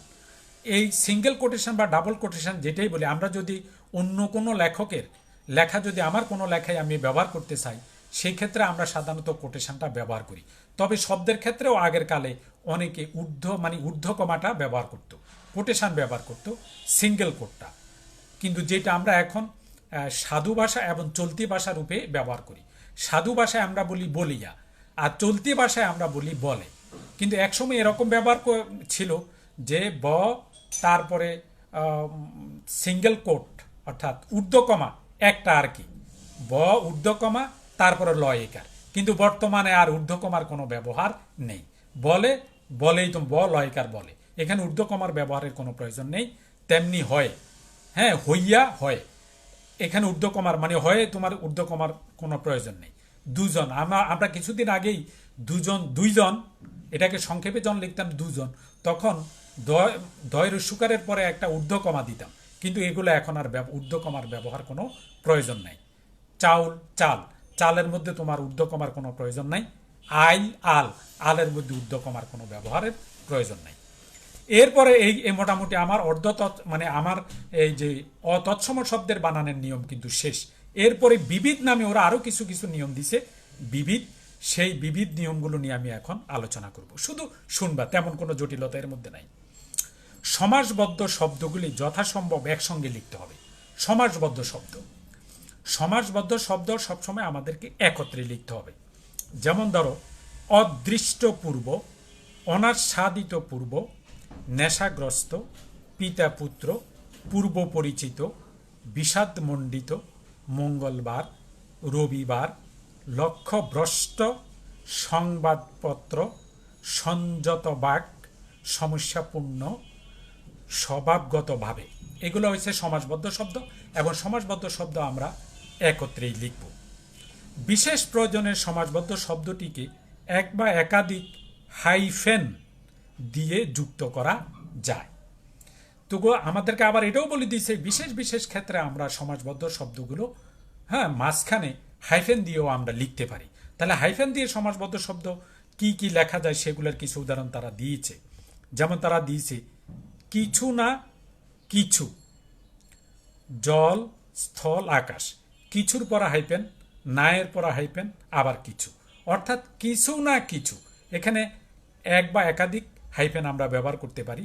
জল, স্থল, আকাশ, জল, স্থল, আকাশ, জলের পরা হাইফেন, স্থলের পরা হাইফেন, এরপর আকাশ। তারপরে বাপ বেটা, বাপ আর বেটার মাঝখানে হাইফেন, বেটা বেটি, বেটা আর বেটির মাঝখানে হাইফেন, মা ছেলে, মা আর ছেলের মাঝখানে হাইফেন, মা মেয়ে, মা এবং মেয়ের মাঝখানে হাইফেন। কাজেই সমাসবদ্ধ শব্দ কোনো কোনো ক্ষেত্রে যদি প্রয়োজন পড়ে, তাহলে আমরা হাইফেন ব্যবহার করতে পারি, এবং এক বা একাধিক হাইফেন আমরা ব্যবহার করতে পারি। বিবিধ নিয়মের 2 নম্বরটা হচ্ছে বিশেষণ পদ সাধারণভাবে পরবর্তী পদের সঙ্গে যুক্ত হবে না। এরা বলছে যে বিশেষণ পদগুলো পরবর্তী পদের সঙ্গে যুক্ত করে লেখা যাবে না। পরবর্তী পদের সঙ্গে যুক্ত করে লেখা যাবে না, বিশেষণ পদটা আলাদাই থাকবে। পরবর্তী পদের সঙ্গে বিশেষণ পদকে কখনোই একত্র করে লেখা যাবে না। উদাহরণ তারা দিয়েছে, দেখো আমি উদাহরণগুলো পড়ছি। ভালো দিন, এখানে ভালো হচ্ছে বিশেষণ পদ, দিন হচ্ছে সর্বনাম। লাল গোলাপ, সুগন্ধ ফুল, সুনীল আকাশ, সুন্দরী মেয়ে, অবশ্য সুন্দর ছেলেও হতে পারে। স্তব্ধ মধ্যাহ্ন। এখানে পরের যে পদগুলো আমি সেগুলো বলছি। পরের পদগুলো হচ্ছে যথাক্রমে দিন, গোলাপ, ফুল, আকাশ, মেয়ে, মধ্যাহ্ন। এগুলো হচ্ছে বিশেষ্য পদ। আর এই বিশেষ্য পদগুলোর আগে যে পদগুলো ব্যবহৃত হয়েছে সেগুলো হচ্ছে বিশেষণ পদ। যেমন ভালো, লাল, সুগন্ধ, সুনীল, সুন্দরী, স্তব্ধ। কাজেই একটা জিনিস মনে রাখবে যে বিশেষণ বা অ্যাডজেক্টিভ কখনোই নাউনের সাথে অর্থাৎ পরবর্তী শব্দের সঙ্গে একত্র হয়ে ব্যবহার হবে না, আলাদা আলাদাভাবে এটি ব্যবহার হবে। নাম্বার 3, বিবিধ নিয়মের মধ্যে নাবাচক না, নাবাচক না এবং নিয়ের প্রথমটি স্বতন্ত্র পদ হিসাবে এবং দ্বিতীয়টি সমাসবদ্ধ হিসাবে ব্যবহৃত হবে। খেয়াল মানে বিষয়টি তুমি খুব ভালোভাবে খেয়াল করো যে নাবাচক না, দন্ত্যনায়িকার না এবং দন্তান্ন রস্বইকার নিয়ের প্রথমটি মানে না সবসময় স্বতন্ত্র হিসাবে ব্যবহৃত হবে, আর দ্বিতীয়টি দন্তান্ন রস্বইকার নি এইটি সমাসবদ্ধ হিসাবে ব্যবহৃত হবে। অর্থাৎ প্রথম নাটা তোমার স্বাধীন রূপে ব্যবহৃত হবে, স্বতন্ত্র রূপে ব্যবহৃত হবে, আর দ্বিতীয় নিটি সমাসবদ্ধ পদ হিসাবে ব্যবহৃত হবে। উদাহরণ দিলে তুমি বুঝতে পারবে। করি না কিন্তু করিনি। তুমি করি না যদি লেখো তাহলে নাটা আলাদা লিখতে হবে, এটা স্বতন্ত্র। কিন্তু করিনি যদি লেখো তাহলে করিনি এটা হচ্ছে সমাসবদ্ধ শব্দ। অর্থাৎ নিটা তোমাকে করি এই ক্রিয়াপদের সঙ্গে একত্রে লিখতে হবে। এটা হইল কথাটা বুঝতে পেরেছো? তাহলে না বাচক না এবং নিয়ের প্রথম নাটি তোমার আলাদাভাবে লিখতে হবে, স্বতন্ত্রভাবে লিখতে হবে, এটা অন্য শব্দের সঙ্গে যুক্ত হবে না।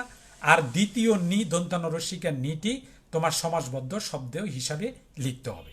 যেমন করি না, না হলে করির সাথে তুমি না একত্র করতে পারবে না, নাটা আলাদা শব্দ হিসাবে ব্যবহার করতে হবে। কিন্তু করিনি এই নিটা তুমি করি ক্রিয়াপদের সঙ্গে একসঙ্গে লিখতে হবে, কারণ এটা সমাসবদ্ধ শব্দ। সমাসবদ্ধ শব্দের ক্ষেত্রে নিটা হয়ে যাবে একত্রে ক্রিয়াপদের সাথে, আর সমাসবদ্ধ শব্দ যদি না হয় সেই ক্ষেত্রে নাটা হয়ে যাবে আলাদা।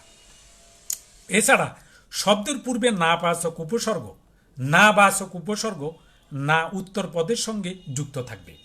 তবে এক্ষেত্রে তারা বলছে যে শব্দের পূর্বে নাবাচক উপসর্গ হিসাবে নাবাচক উপসর্গটা পরপদের সঙ্গে বা উত্তরপদ মানে কি? পরপদ। সমাসের ক্ষেত্রে আমরা জানি উত্তরপদ বলা মাত্রই তোমাকে বুঝতে হবে এটা পরপদ। আমি একটা উদাহরণ দিই। না বালক, এটাকে এখানে নাটা হচ্ছে উপসর্গ আর বালক হচ্ছে মূল মানে পরপদ। তাহলে এই পরপদ বা উত্তরপদের সঙ্গে না উপসর্গ যদি থাকে তাহলে সেটা একত্রে যুক্ত হবে, অর্থাৎ পরপদের সাথে একত্রই যুক্ত হবে। তাহলে না উপসর্গ পরপদ বা উত্তরপদের সঙ্গে একত্রে যুক্ত হয়ে ব্যবহৃত হবে। মূল শব্দ বালক, তার আগে না উপসর্গ যোগ করলে হবে না বালক, এটা এক শব্দ হিসাবে ব্যবহার করতে হবে। রাজ, এটা হলো মূল শব্দ, তার আগে না নারাজ, এটা এক শব্দ হিসাবে ব্যবহার করতে হবে। হক, না হক, হক মূল শব্দ বা পরপদ, তার আগে উপসর্গ না, কাজে এখানে নাটা এক শব্দ হিসাবে ব্যবহার হবে। এরপরে অর্থ পরিস্ফুট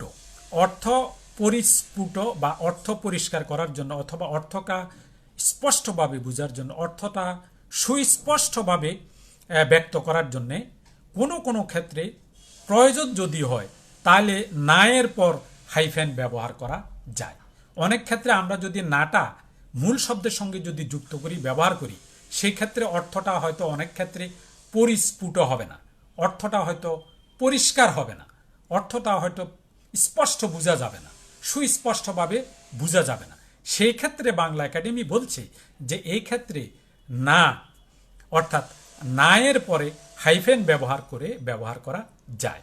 যেমন না গোনা পাখি, এখানে না এর পর হাইফেন, এখানে না এর পর হাইফেন দিয়ে ব্যবহার করা হয়েছে না হাইফেন গোনা পাখি, না গোনা পাখি, না বলা বাণী, না শোনা কথা, এখানে না এর পর হাইফেন ব্যবহার করা হয়েছে।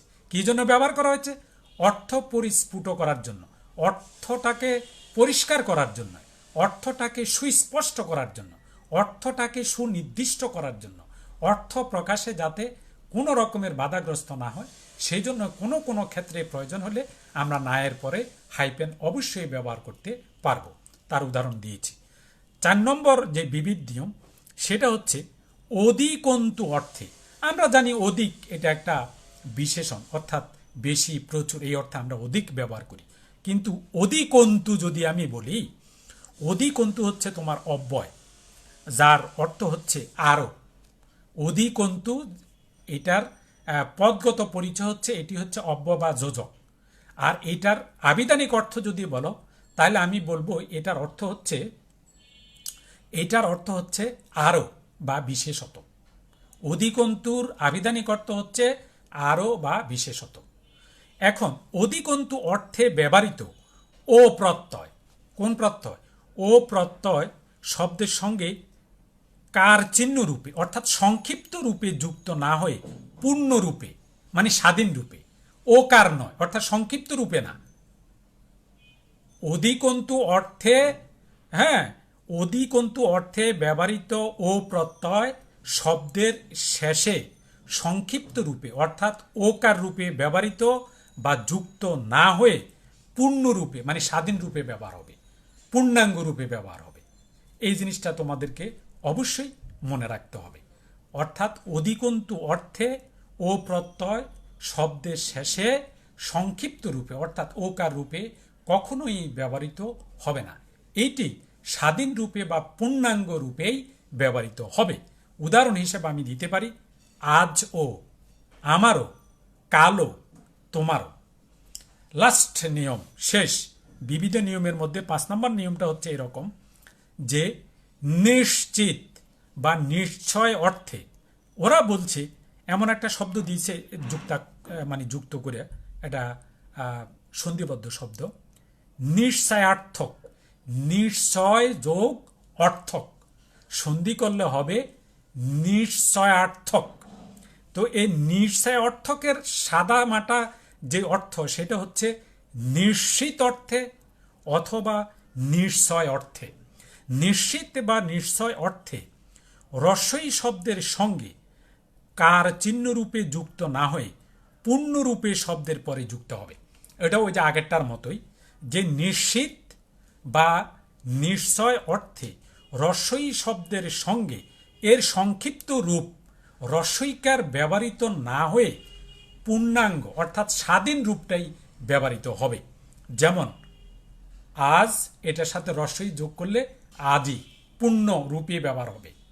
তারপরে এখন ই, এখন তার সাথে রস্বই যোগ করলে এখন ই, অর্থাৎ আজই, এখনই, এক্ষুনি তোমাকে কাজটি করতে হবে। তাহলে নিশ্চিত অর্থে আজই তোমাকে যেতে হবে, তাহলে কি বুঝাচ্ছে? নিশ্চিত তোমাকে এক্ষুনি মানে আজই, টুডে তোমাকে যেতে হবে, পরিষ্কার কথা, শেষ। তাহলে আমরা এইটা বুঝলাম যে নিশ্চিত বা নিশ্চয় অর্থে রস্বইকারের ব্যবহারটা হবে এরকম যে এটা পূর্ণরূপে ব্যবহার হবে, কখনই সংক্ষিপ্ত বা রস্বইকার রূপে ব্যবহৃত হবে না। স্বাধীন রূপ বা পূর্ণরূপে এটি শব্দের সঙ্গে শব্দের শেষে ব্যবহৃত হবে, শব্দের শেষে পূর্ণরূপেই ব্যবহৃত হবে। যেমন আজই তোমাকে যেতে হবে, এক্ষুনি তোমাকে কাজটি করতে হবে। এটাই হচ্ছে নিশ্চিত বা নিশ্চয়তা। অর্থাৎ একেবারে নিশ্চিত যদি বুঝায় তখন সেই ক্ষেত্রে তোমাকে রস্বইকার অবশ্যই তুমি ব্যবহার করতে পারবে না। অর্থাৎ আজই শব্দটি তুমি পূর্ণাঙ্গ ব্যবহার না করে তার রস্বইকার রূপ যদি ব্যবহার করো বা সংক্ষিপ্ত রূপটি যদি ব্যবহার করো আজই, তাহলে হবে না। তোমাকে বলতে হবে আজই।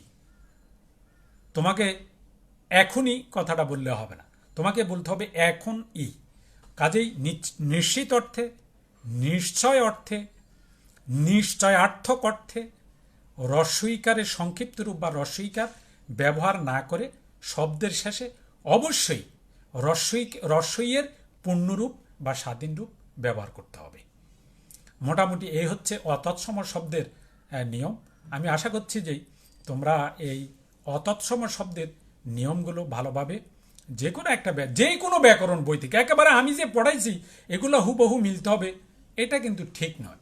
তুমি যে কোনো একটা ব্যাকরণ বই থেকে নিয়মগুলো, অতৎসম শব্দের নিয়মগুলো একটু ভালো করে দেখে নিবে এবং এতে তোমার বেশ উপকৃত হবে এবং সারা জীবনে তোমার উপকার হবে। অন্তত শব্দের বিভ্রান্তি, শব্দের বানান ভুল এগুলা থেকে তুমি নিষ্কৃতি পাবে, তোমরা নিষ্কৃতি পাবে এবং এতে তোমার সকল সাবজেক্টে তুমি ভালো নম্বর পাবে। বানান ভুল না হলেই যারা এক্সামিনার বা পরীক্ষক তারা যথেষ্ট খুশি হয়, আর বানান ভুল হলেই পরীক্ষকদের আসলে ভালো লাগে না, তোমার সম্পর্কে একটি নেতিবাচক ধারণা তৈরি হয় এবং এটার প্রভাব গিয়ে তোমার খাতার মূল্যায়নের উপরে মারাত্মক নেতিবাচক প্রভাব ফেলে।